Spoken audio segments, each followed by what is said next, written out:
Welcome to a dialogue of exploration. Today we'd like to talk about the inner game of sport and exercise. And I was wondering, Julia, if you could define the inner game. I think the inner game is, in a way, letting the sport or the movement or the exercise pattern out of you without getting in the way of the flow of it.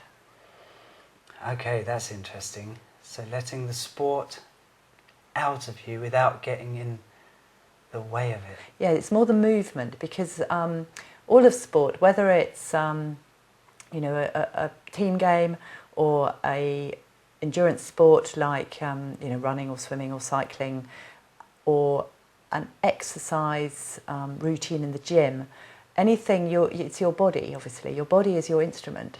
So it's the body. The body actually knows it's got to flow. And what tends to happen when we get tense is we will block that flow. Okay, so you're talking about relaxing while doing a sport. I think I am. I think that yes, I think I am talking about relaxing when doing a sport, because people talk about it as being in the zone, and being in the zone is a complete feeling of being absolutely, I keep saying in the flow, but it is in the flow.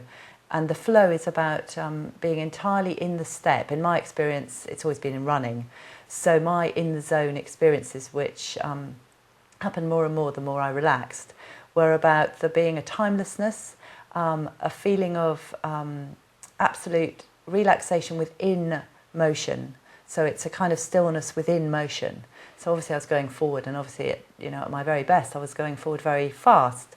But there was a complete stillness within that, a complete feeling of being just on top of the pace, the pain, because there is a degree of managing the threshold of pain when you're going to tip over, a feeling of fluidity of movement, a feeling of connection to the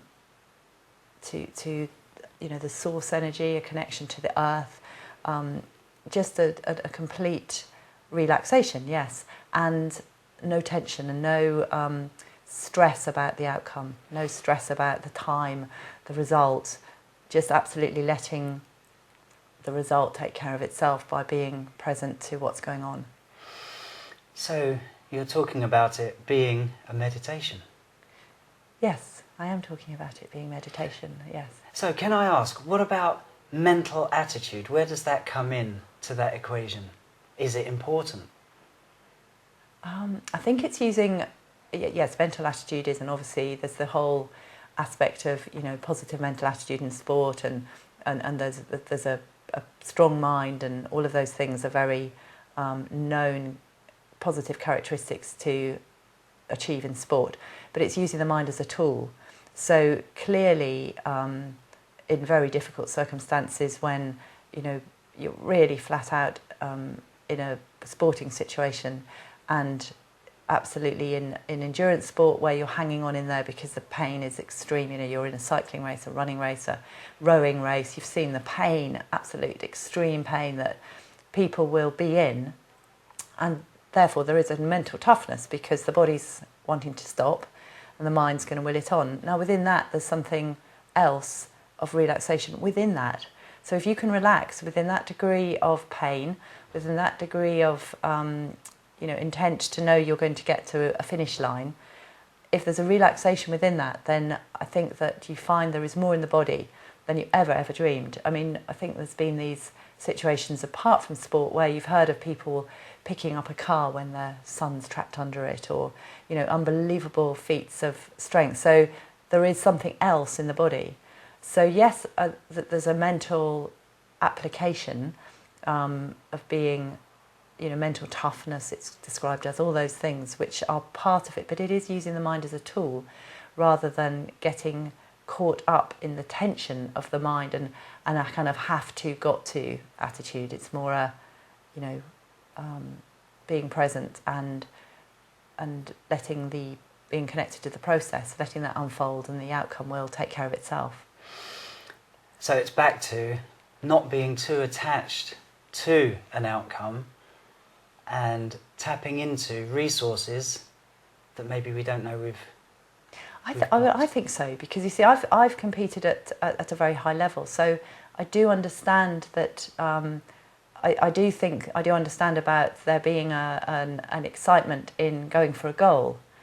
I think it is the marrying of the two that, you know, an attachment to an outcome inevitably creates tension. So if we have a goal that, you know, we want to achieve a certain time for a race, or we want to win a match, or you know, or if it's an exercise program, we want to lose weight, or you know, become able to lift a certain amount of, you know, weights in the gym. All of those things are really important and valid, because having a destination in mind is really key. So it's good for us to, you know, as human beings, to have somewhere we're journeying towards.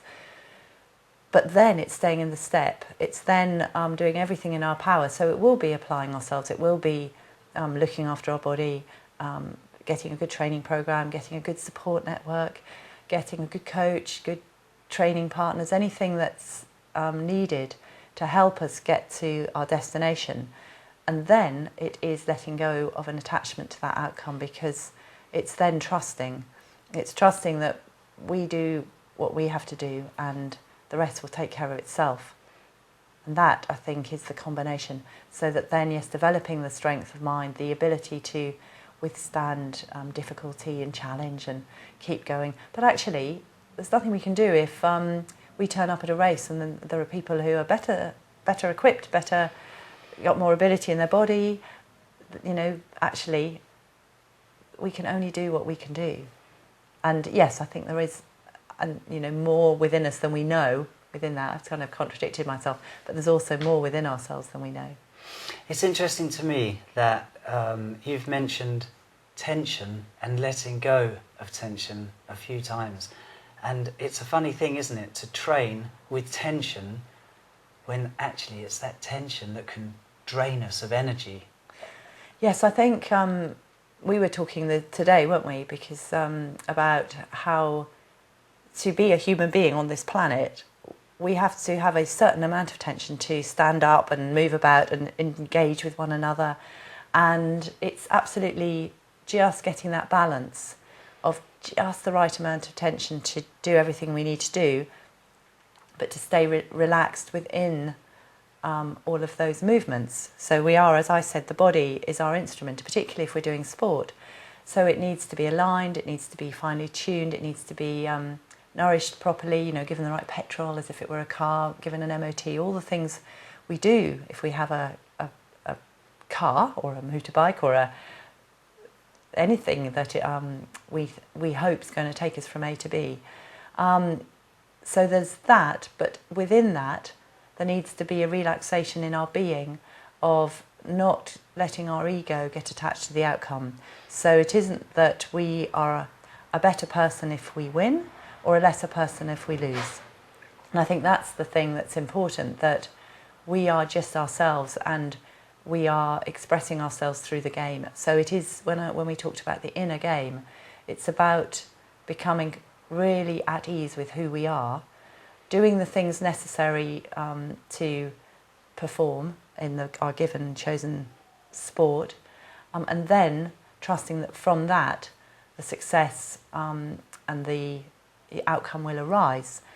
If we get it the other way around, which loads of us do at certain times, you know, and I've been, you know, I've experienced that when I was younger, when we get attached to the outcome, attached to what that's going to bring us, the status, the success, the acclaim, whatever it is, hoping that will let us do what we want to do, and hoping that will keep us at ease, then we get under a certain degree of tension, and actually often don't achieve what we hope.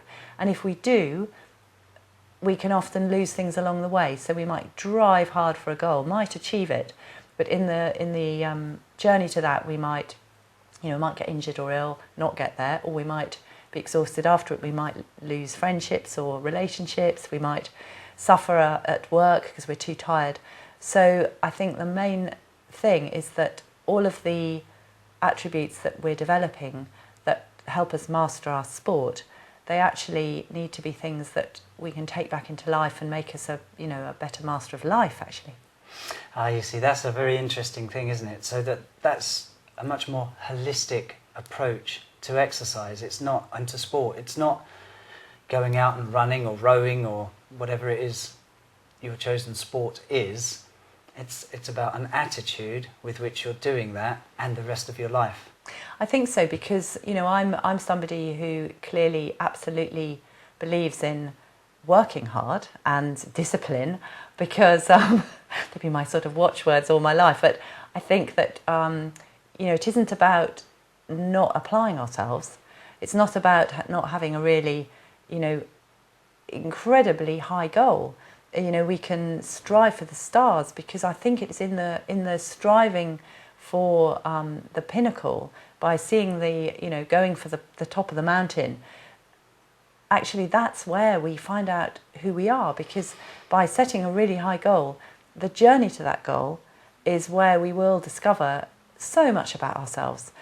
So much about training for an ultra race, for instance, which is something that's over the marathon distance. I'm thinking of one of the people I coach who did an ultra race recently, and of course what it asked of him in terms of training, in terms of managing his life with his work, his family, all of those things that he discovered, and how he had to self-manage to achieve this goal. And he trained very, very hard, and he also performed for a very high level. So it isn't about not doing, it's about the stillness within the doing, and it's about being connected to the inner voice that will tell us, or tell us actually when to rest, or when we're pushing too hard, or it will tell us when we are so driven by wanting the end result that we start to get tense. Yes, the tension builds in the body, and quite likely can mean that we are more likely to get ill or injured, because it's anything that gets stretched too far and is under too much tension. I think that's a sort of engineering thing as well, isn't it? Absolutely. That, it's about noticing. It's noticing where there's tension in the body, noticing how to relax that and how to be aligned, really. It's very interesting, isn't it? Because self-managing and discipline are, or can be, such a fine line, can't they? Yes. With regards to an inner game, because it's so easy in sport to actually overtrain and kind of push too hard. Absolutely. Yes, I think discipline. I think that any spiritual practice has a degree of discipline, with it, doesn't it? So it's a daily practice to be conscious, to meditate, to be connected to yourself. And so sport as a spiritual practice is a discipline. So therefore, having to adhere to a training program is an incredibly powerful way to meditate and be with yourself and be in the step and to be connected. It's also a way to completely distract and be taken away from yourself, because you can be attached to the exercise program outside yourself. You can be addicted to it.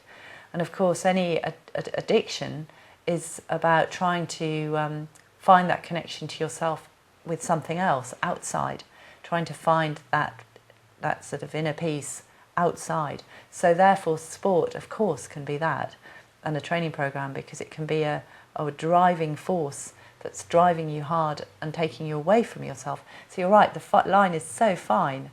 And that's why going within and connecting to any tensions, both within your body, so again, every day, keeping connected and checking in, how am I breathing? Where am I holding tension? How am I moving? And keeping connected to that as a practice means that you're going to keep back within yourself, keep connected and keep at ease. And that's the same in sport. When you're in the midst of a game or a race or an exercise program, to come back and connect to where you're tense, relax it while you're moving. Notice whether there's any tension in your thinking, because there can be an incredibly harsh inner voice that endlessly tells you you're not doing well enough, that that tells you to try harder, to push harder, and there can be a very harsh inner coach that needs to be retired, I think, and a voice that encourages and supports and tells you you're doing well and brings the best out. I mean, you've seen that with me, with you. I have. Because you've got much fitter since meeting me. I can run much further, can't I? And faster. And faster, yes, absolutely. Yeah. And that's happened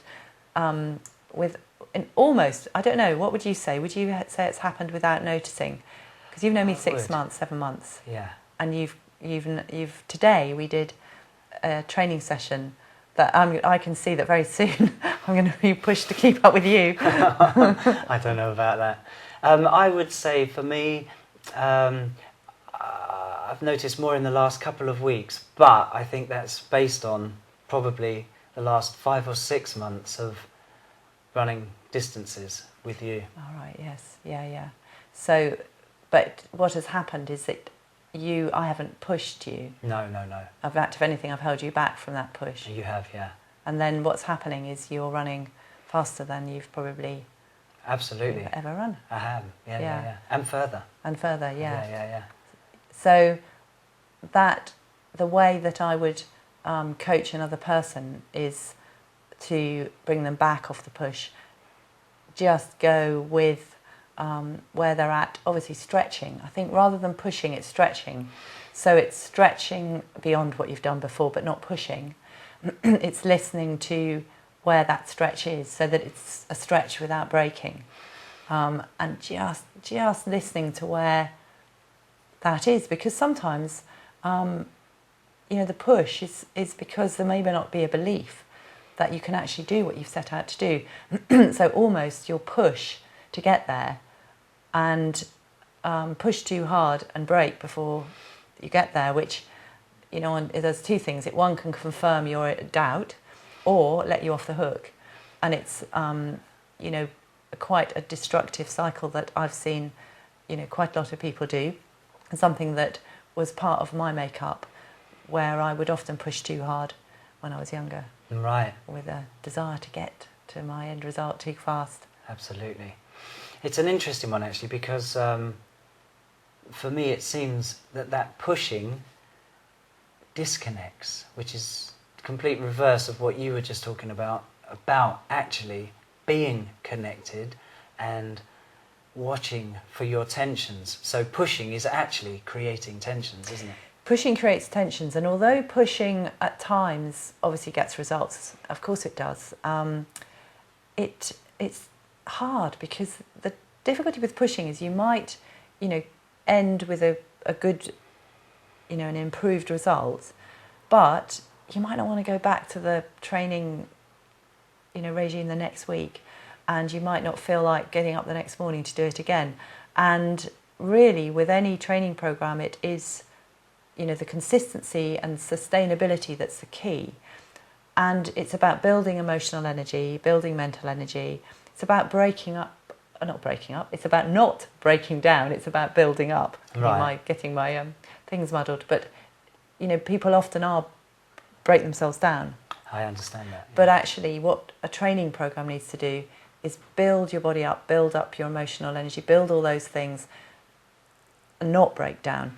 Therefore, when you get to a race situation or a competition, you've got so much, stored energy that you'll find there's an amazing amount that can come out. And maybe in that situation, you are going to ask that you give that extra bit. Now, that could be perceived as pushing then, who knows? But it is about asking of that extra performance, that extra bit.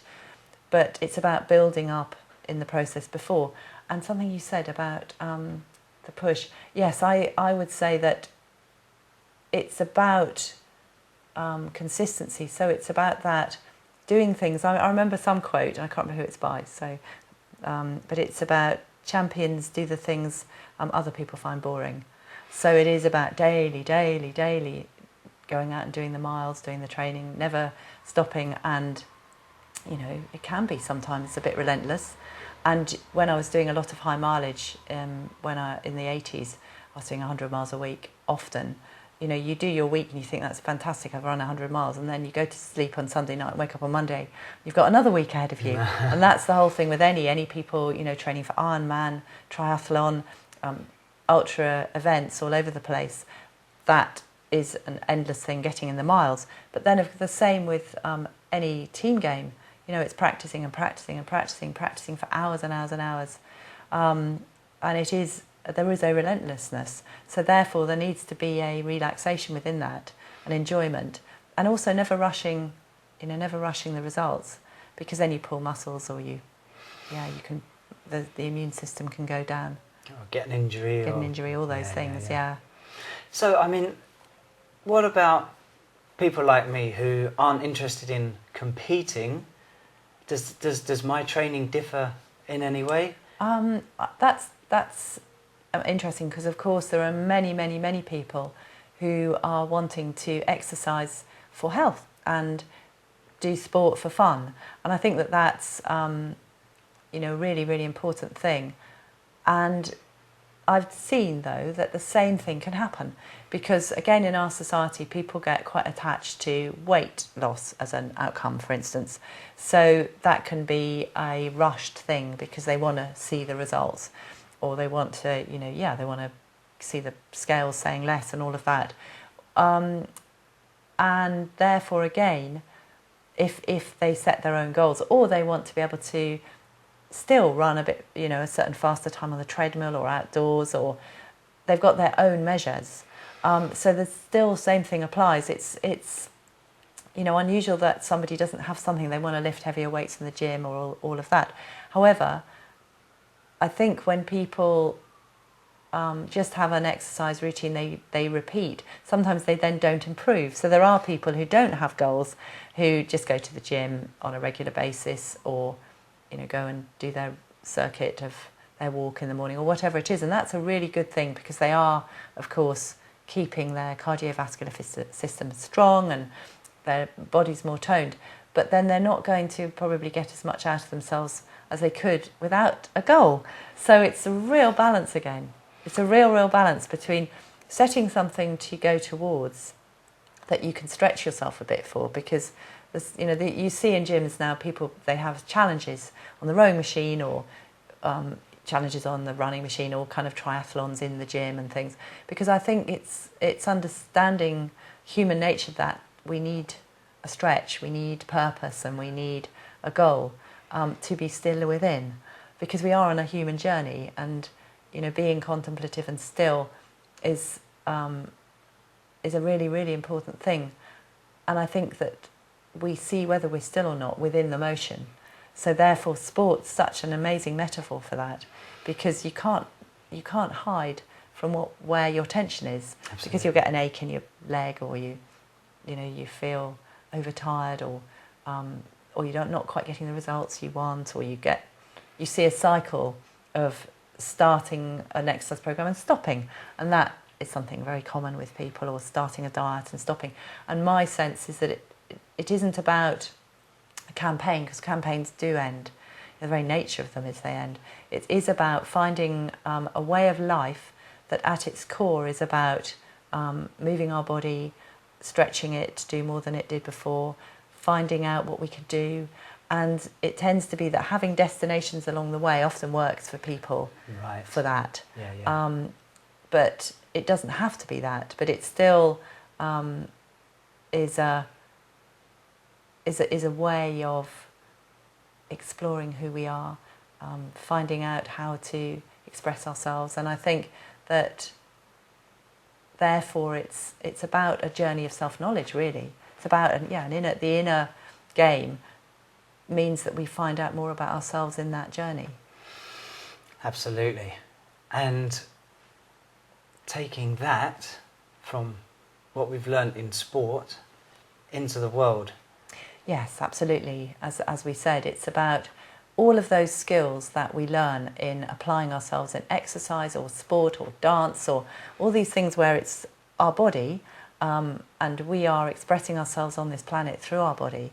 So, our spirit needs to shine through our body, our mind, how we are with one another, But of course in sport and exercise we can't actually hide from ourselves, because it is our, you know, whether we give up or what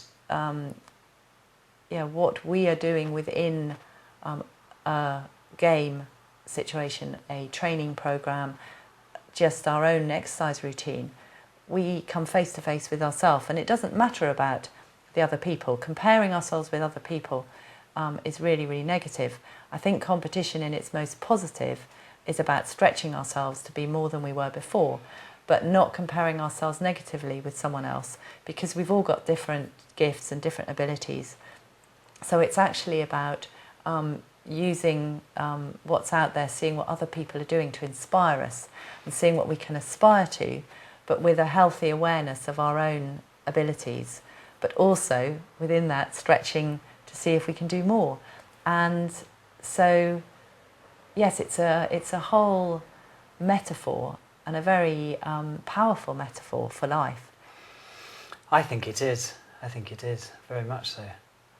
So if you could summarise in a paragraph the inner game based on the last 25 minutes, what would you say?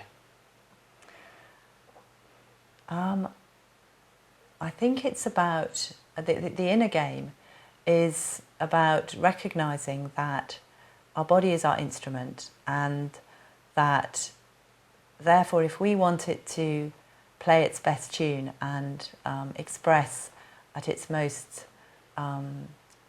clear and powerful, then we must listen to the messages it's giving us. Fantastic. And that means being very, very connected, listening to all the tensions that are going on possibly within us, letting them clear, and enjoying it. Yes, and being therefore still within the movement. But also, I think it's about being, yes, it's about the movement being, it's the other way around as well, isn't it? It's being still within the movement, but also when we're moving, being still. I understand that. I've sort of kind of got myself... It's a bit of a Zen koan there. Yeah, it is. And anybody that can live that has achieved